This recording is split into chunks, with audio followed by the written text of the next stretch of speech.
जय गुरुदेव। कभी कभी साधक को सामने आकाश सा मालूम होता है और फिर ऐसा मालूम होता है जैसे कि धुआं होता है। धुएं के वक्त साधक को कुछ दिखाई नहीं देता। साधक को चाहिए कि अपनी दृष्टि उसी धुएं के सामने रखे। कुछ देर बाद धुएं जैसा आकाश साफ होगा और निर्मल आकाश नजर आएगा। साधक को उसी निर्मल आकाश में देखना चाहिए। आकाश में जब साधक देखेगा तो उसे एक अद्भुत आकाश बंद हुआ नजर आएगा। इसके देखने से साधक को सरल मालूम होता है।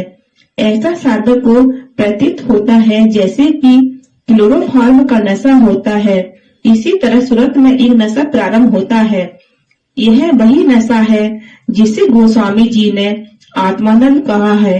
क्या कहूँ आत्म सुख की महिमा, जिन्हें पराबर सोई जाना। साधक भी इस आत्म सुख को पा सकता है। साधक बगैर गुरु की कृपा के आत्म सुख प्राप्त नहीं कर सकता। इसी आत्म सुख को पाने के हेतु मनुष्य राजगद्दी पहले से त्याग देता है और उसी आत्म सुख की खोज में लग जाता है। साधक के ऊपर गुरु की बहुत बड़ी कृपा है कि सब सामानों के बीच रहते हुए आत्म सुख प्राप्त हो जाता है। इसी आत्म सुख को चित्त आनंद स्वरूप कहा है और इसी को गोस्वामी जी ने जड़ चेतन गिरती करके वर्णन किया है। इसी आत्म सुख को कहा है परम प्रकाश रूप दिन राती, नहीं कुछ चाहिए दिया दूध बाती। साधक जब अपने अंतर में यह परम प्रकाश प्रकट कर लेता है तो बहुत बड़ी खुशी होती है। यही आत्म सुख का वह स्थान है जहाँ आत्म साक्षात्कार होता है। इसी को संतों ने तीसरा तेल बयान किया है। यही प्रथम स्थान सूरत के जगाने का है। इन्हीं को चरण कमल कहते हैं। इन्हीं चरणों का ध्यान करने से साधक की दिव्य आंख खुल जाती है।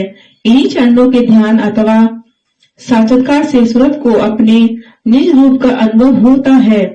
यही चरण कमल है जिनकी प्राप्त करने से सूरत को अलौकिक शक्ति प्राप्त हो जाती है। इन्हीं चरण कमलों में रिद्धियां सिद्धियां प्रकट हो जाती हैं। यही चरण कमल है जिनको सीता जी ने पाया था।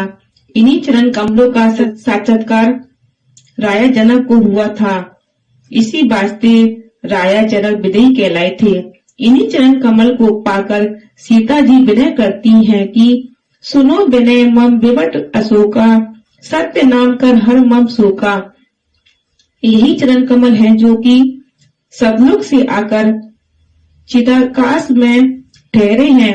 आकाश ऊपर है और चरण उसी आकाश में जड़े हैं।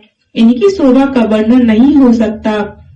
ज्ञानी इन्हीं चरणों की महिमा अहम ब्रह्म अस्मि में कहते हैं, परंतु उन्हें इन चरणों को पाने में बहुत ही वैराग ज्ञान विवेक करना पड़ता है। इन्हीं चरणों को पाने के लिए गुरु की परम आवश्यकता पड़ती है। इन चरणों को पाने के हेतु साधक को यह करना होगा कि अपना सर्व अंग गुरु अर्पण कर दे। सर्व अंग गुरु अर्पण से विकारी वासना नहीं सताती है और अपने स्वाभिमान का त्याग हो जाता है। जब तक साधक को भेदी गुरु नहीं मिलेंगे तब तक साधक चरणों का दर्शन नहीं कर पाता है। जय गुरुदेव।